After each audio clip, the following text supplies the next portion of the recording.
네, 북한 문제와 한반도 외교 안보 뉴스를 심층 분석하는 한반도 리뷰 시간입니다. 이호령 한국국방연구원 안보전략센터장과 함께하겠습니다. 어서 오십시오. 네. 네.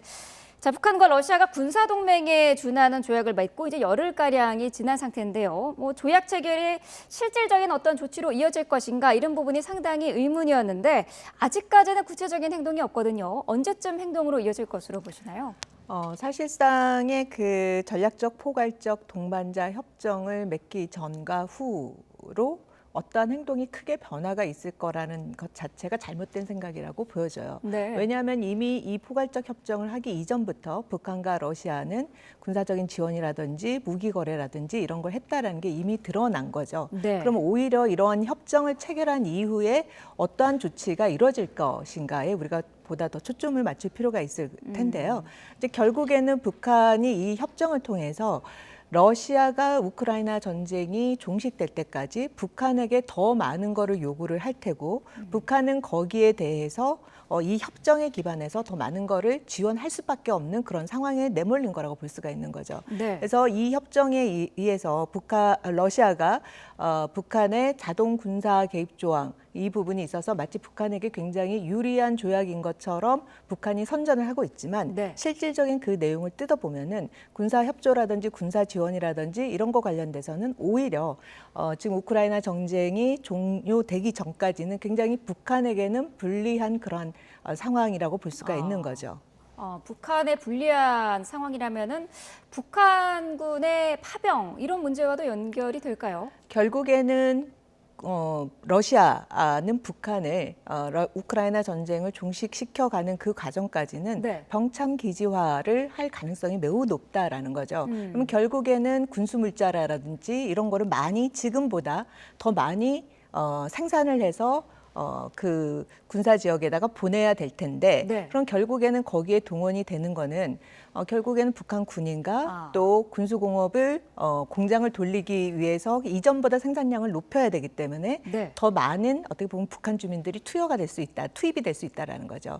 그런 측면에서 북한은 지금 어떻게 보면 이런 지원을 통해서 군사 기술이라든지 어떻게 보면 경제 협력을 통해서 그동안 받았던 경제 제재의 효과를 무력화시키겠다라는 이러한 목표로 기대를 하면서 이 네. 물자를 보내는데 아마 총력을 보내지 않을까, 기울이지 않을까라는 생각이 드는데 네. 그 과정에서의 북한 주민들의 불만이라든지 이런 것들이 엄청 높아질 것으로 예상이 되어지는 거죠. 네.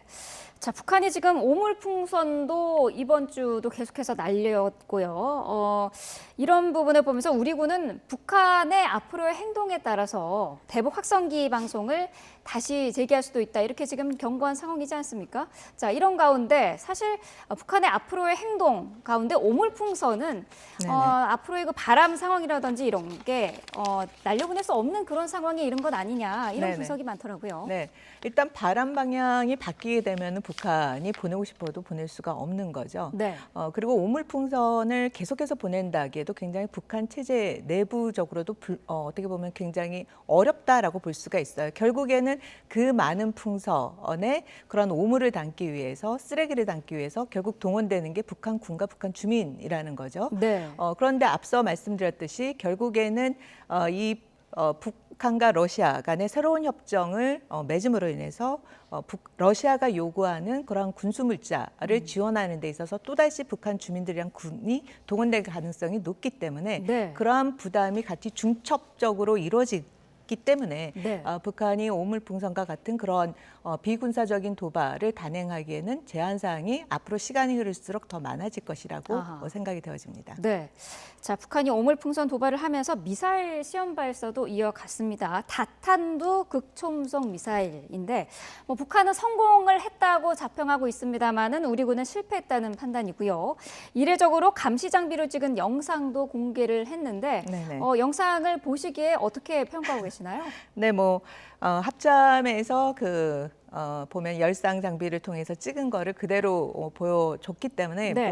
국민들 다 보셨을 텐데 보시면 팩트가 너무 명확한 거죠. 그거는 뭐 다 실패한 걸로 드러난 거고. 네. 근데 문제는 이건 거죠. 왜 북한은 저런 명백한 거짓임에도 불구하고 왜 그 다음 날 뻔뻔하게 그런 거짓 기사를 내보내느냐라는 거죠. 근데 보면 북한이 2017년, 2018년부터 이게 쭉 해온 우리 북한이 미사일을 시험 발사하고 그 다음 날 우리가 합참에 뭐 미사일의 종류가 어떻다 뭐 이런 거 평가를 한 거에 대해서 항상 그 다음 날 마치 자세한 내용을 그 쭉 기술적인 내용을 읊는 기사들을 많이 내보냈어요. 네. 근데 어떻게 보면 크게 보면 SC 차원에서 우리 국민들이 우리 군에 대한 신뢰성을 저하시키기 위한 목적도 크다. 아하. 그러면 이번에 이것도 역시 그러한 맥락이다라고 볼 수가 있고 또 하나는 뭐냐면 결국에는 이번에 이러한 북한의 보도를 통해서 앞으로 북한이 어떠한 방향으로 미사일을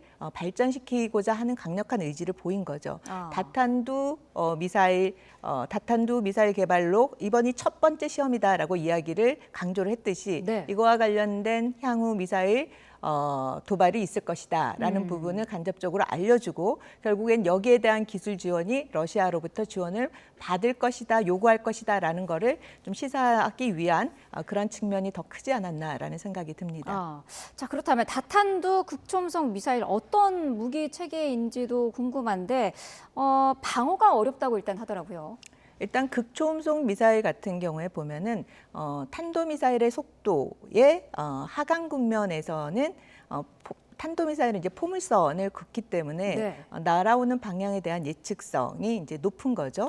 그런 측면에서 우리가 방어를 하기가 좀 용이한데 극초음속 미사일 같은 경우에는 탄도미사일의 속도에서 마지막 활강을 할 때는 변칙 기동을 한다라는 거죠. 그런 네. 측면에서 우리가 방어를 하기 그 탄도미사일에서 비해선 어렵다. 근데 결국에는 앞에 초기 단계에서는 다 탐지가 가능하기 때문에 네. 결국에는 초기의 탐지의 우리의 역량을 얼만큼 높이느냐, 그다음 얼만큼 촘촘하게 다층 방어를 하느냐에 따라서 극초음속 미사일에 대한 방어력도 같이 높일 수 있다라고 보여집니다.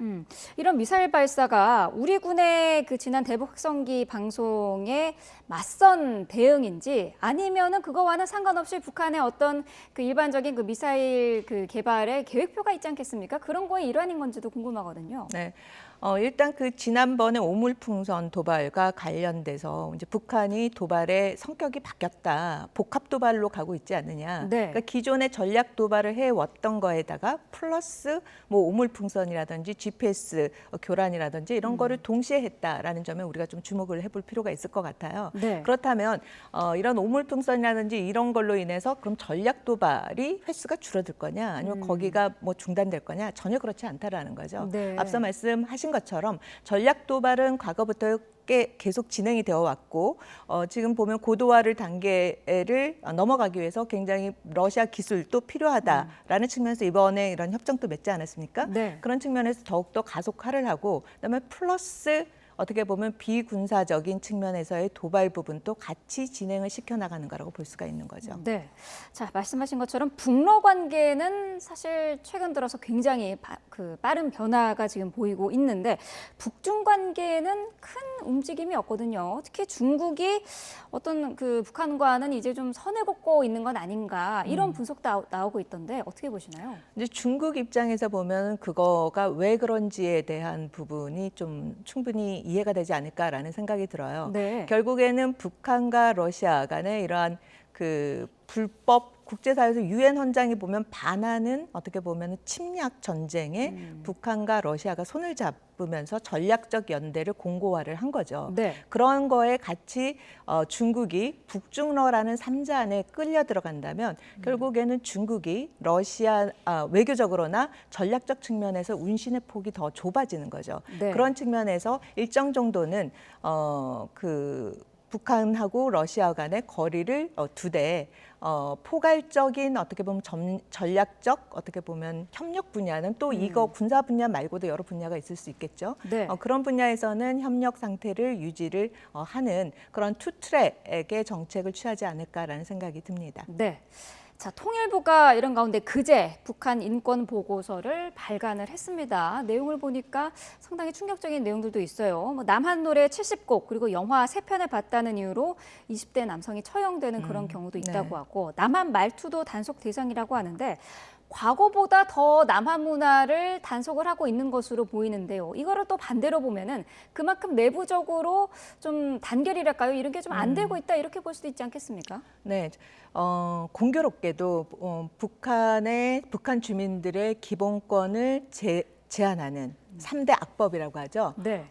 반동사상문화반격법이라든지 그다음에 청년교양법이라든지 평양문화어법이라든지 이게 언제 나왔느냐 보면 2021년 이후에 3대 법이 나온 거죠. 그러면 네. 그때가 언제냐 보면 코로나 이후 8차 당대회 이후에 나온 3대 어떻게 보면 북한 주민들의 기본권과 자유를 침해하는 그런 법이라고 볼 수가 있어요. 네. 이제 그런 측면에서 보면 결국에는 북한이 핵과 미사일 부분에 국사 우선 정책을 취하면서 그 8차 당대회 이후에 김정은이 북한 주민들에게 이야기한 부분이 뭐냐면 먹고 사는 문제보다 그 안보가 더 중요하다. 아. 그래서 생존이 더 중요하다라는 거죠. 그래서 먹고 사는 문제는 어떻게 보면 북한 주민들의 어떤 기본권이나 뭐 이런 부분을 다 희생을 시키서더라도 우리가 북한이 핵과 미사일 부분을 고도화시키는 거에 대해서 너희들 납득을 하고 그 부분에 그 요구하는 대로 움직여줘야 된다라는 거죠. 네. 그래서 결국에는 그러한 생존을 강조하는 것이 북한 주민들의 어떻게 보면 기본권을 제한하는 그런 억압을 하는 그런 법들이 만들어졌고 결국에는 그런 것이 주민들의 불만을 높이고 체제 내구력의 한계에 해당되는 부분으로 이어지는 거라고 볼 수가 있겠죠. 네. 자, 이번 주 제주에서 한미일의 그 프리덤 엣지 훈련이 이어지고요. 오늘 이제 오후에 훈련이 네네. 마무리가 되는데 어떤 훈련인지 설명을 좀 해주시죠. 네, 프리덤 엣지 훈련은 그 동안 한미 간에 또 일본은 미일 간에 해상이라든지 공중이라든지 사이버라든지 우주라든지 이쪽 분야에서 군사 협력을 해왔던 것을 네. 처음으로 한미일 간의 합동 훈련을 했다라는 거죠. 우리가 지난번 작년에 캠프 데이비드 협정에서 한미일의 3국 간의 군사적인 협력 부분을 이야기를 했었고 네. 또 지난 6월 샹그릴라 회의를 통해서 또 한국과 일본의 그 국방장관 회담을 통해서 이 부분이 그동안에 우리가 그 레이더 조사 문제로 인해서 한일 간의 군사 간에 굉장히 껄끄러운 부분이 있지 않았습니까? 네. 이제 그러한 부분이 풀리면서 한미일 3자 간에 처음으로 실행된 군사 훈련이라고 볼 수가 있는 거죠. 그래서 우리의 프리덤 실드의 프리덤을 따고 미국과 일본 간의 킨 엣지의 엣지라는 용어를 따서 각각 하나씩 단어를 따서 프리덤 엣지라는 이름하에 실행된 첫 번째 훈련이라고 볼 수가 있겠죠. 그럼 이런 한미일의 프리덤 엣지 훈련, 북한에는 어느 정도의 압박이랄까요? 그런 게 될까요? 결국에는 북한이 핵과 미사일 위협의 일반도로 지금 가고 있고 그거 외에 지금 플러스 또 여러 가지 유형의 복합 도발을 하는 거에 대해서 네. 한국과 미국과 일본의 점점 공통된 안보의 영역이 넓어지고 있는 거죠. 거기에 대해서 공동으로 대응하고 대처하는 그러한 역량을 키워야 된다라는 부분이 공감이 이루어지고 그러한 부분이 지금 훈련과 대응태세 강화 부분으로 이어지고 있다라고 볼 수가 있겠죠. 네. 북한의 핵무기가 고도화되면서 우리도 자체 핵무기를 보유해야 되는 것 아니냐 이런 논란이 또 여전히 일어나고 있는데요. 통일연구원의 조사 결과를 보면은 북한이 핵을 포기하지 않는다면 우리도 핵을 보유해야 된다는 응답이 66%가 나왔습니다. 여기 대해서는 어떤 의견이신가요? 국민 여론 입장에서는 충분히 그러한 여론이 높아지는 거는 이해가 되는 부분인 거죠. 네. 그러나 실제로 우리가 핵을 보유한다라고 했을 때 정말 군사적인 균형이라든지 안정이라든지 이런 부분이 달성이 되느냐를 물어본다면 그건 또 다른 얘기라고 볼 수가 있어요. 네. 그런 측면에서 핵 보유라는 것이 실질적으로 우리가 워싱턴 선언을 통해서 NCG 미국과 한국 간의 그 핵 공동 협의 그룹을 만들지 않았습니까? 네. 그 공동 협의 그룹을 통해서 북한의 핵과 미사일 위협에 대해서 미국과 한국이 핵과 재래식 전력을 같이 통합하여서 대응하겠다라는 체계를 지금 발전을 시켜나가고 있습니다. 네. 그래서 일체형 확장 억지 체제를 통해서 충분히 북한의 핵과 미사일 위협에 대해서 대응을 할 수 있는 만큼 핵 보유에 대한 그 문제는 실질 정책과 감정적인 대응 간에는 구별을 할 필요가 있다라는 생각이 듭니다. 알겠습니다. 자, 마지막으로요. 이 문제도 한번 짚어보죠. 우리 정부가 그 북러 조약과 관련해서 우크라이나에 대한 무기 지원도 다시 검토할 수 있다 이런 부분을 밝히지 않았습니까? 그러면서 이제 모든 것은 러시아에 달려 있다고 말을 했는데 법적으로 아무런 문제가 없다라는 부분도 언급을 했는데요. 이게 법적으로라는 거는 어떤 법을 얘기하는 걸까요? 결국에는 유엔 헌장에서도 모든 어떻게 보면 자위권을 침해를 당했을 때에 대응하는 거에 대해서는 모든 거는 합법인 거죠. 우크라이나 같은 경우에는 침략을 당한 거에 대해서 대응을 하는 거고 네. 그런 우크라이나를 국제사회가 다시 평화를 회복시키기 위해서 도와주는 거는 매우 합법적이라는 거죠.